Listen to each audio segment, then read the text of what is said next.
بله ما ددمك كندا دو سعيد هيجا وانداكرن سعيد يوسف كروجا بيستو شش مهاديان وفات کربو ایروژی روژا 4 ماه پنجان هنرمند دلال سعید گاباری وان داد کن هر دو جی دستونین گلکی مزن ین هنرا کردی بون ایرو ساعت 4:53 سر سبه زو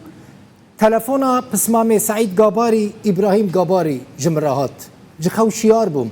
تلفونین 2 ساعته ده هم باش دزانن خبر نخوش بخوراتینن من زانی بو که سعید کوچا داوی کریه براستی جی از نزانم از چل سر باوی بکس بیجم جوارا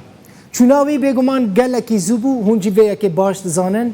دما ندما کوچاوی بو هین 64 سالی بو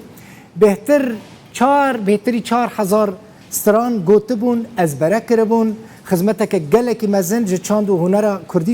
کردی را جی کربو ذاکره یا ویجی بگمان گلکی بهیز بو پشتی 15 سالان جاره یکمین دما که از دیتم گوت دل بخوی نفتوی یکسر دنگ من ناس کر ده آرشیفا روداوی ده جی از پروگرام که وی راست هاتم تیدا ده بیجه دست پیکا من یا هنری لگند گرزین دست پیکر لهادی بهلوی و دمه دست آلیکاریا وی کربو اولوی دمه الوردی تبو لوی گندی ده بیجه وی گلکی آلیکاریا من کر از بگلک هنرمند هیجا دام ناس کرن و جیرا بویا پشتک باش ایرو سعید گاباری جناوا ما باردکه 8 کرو کچن خواه و گل کرد لپی خود هیله بلا سر مال باطاوی و سر محمیان ساغبه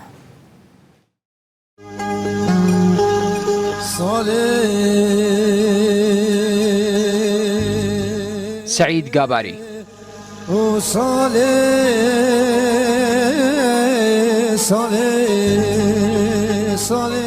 دوای مانەوەی دەڕۆژ لە ژێر چاودێری چڕ بەهۆی شێرپەنجەی سیەکانیەوە لە شاری هەولێر گیانی لەدەستدا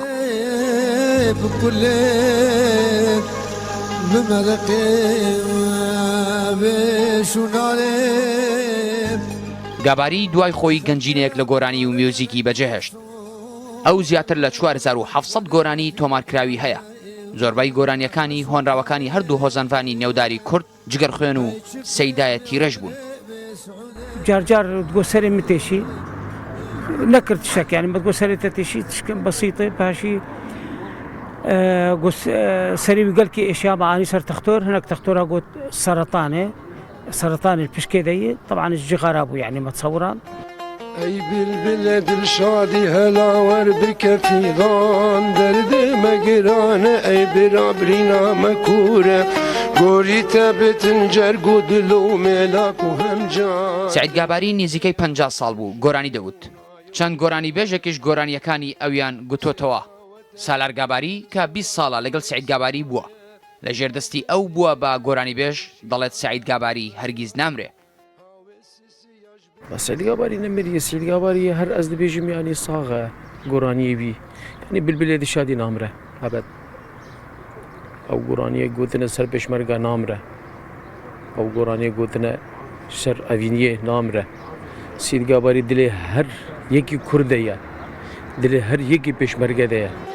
دای از دجنگم پشمرگه کی چلنگم چکمن الملانه دیلان دنگه توپانه چکمن الملانه دیلان دنگی توپانه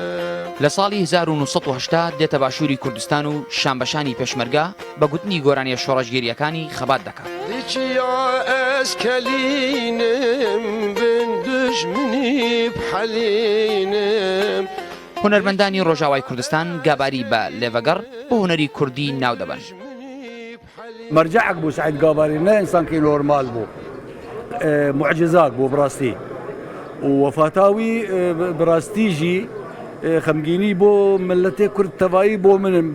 تيبتي لنمري سعيد قاباري قلك تشل بيخ واشتن وهنري نامري وانسان كي وطني بو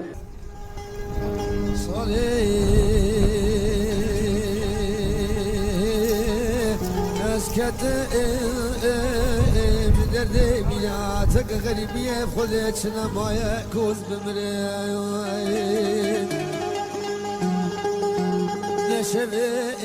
سعید گاباری خەڵکی ئامودەیە لە حەزەکەی ڕۆژاوای کوردستان ساڵی 1956 لەدایک بووە.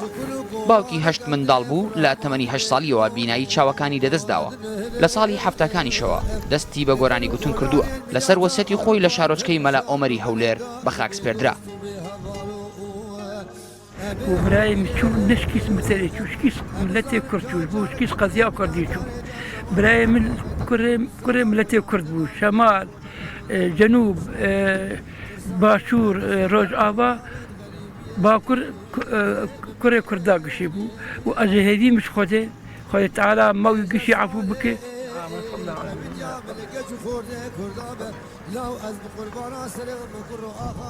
گاباری لە سترانی بلبلی دڵشادی تیرەش دەبێژە وارێ من وڵاتە ئەی هەواڵ ڕێکامە دوورە ئەو هونەرمەندە ناوداری کورد ڕێگای دووری خەباتی بڕی دوای 40 ساڵ لە ئاوارەیی و پێشمەرگایەتی بە گوتنی گۆرانی شۆڕەشگێری بۆ هەمیشەیی خاکی وڵات لە ئامێزی گرت. مادی فەڕەج ڕوودا و مەلا ئۆمەر هەولێر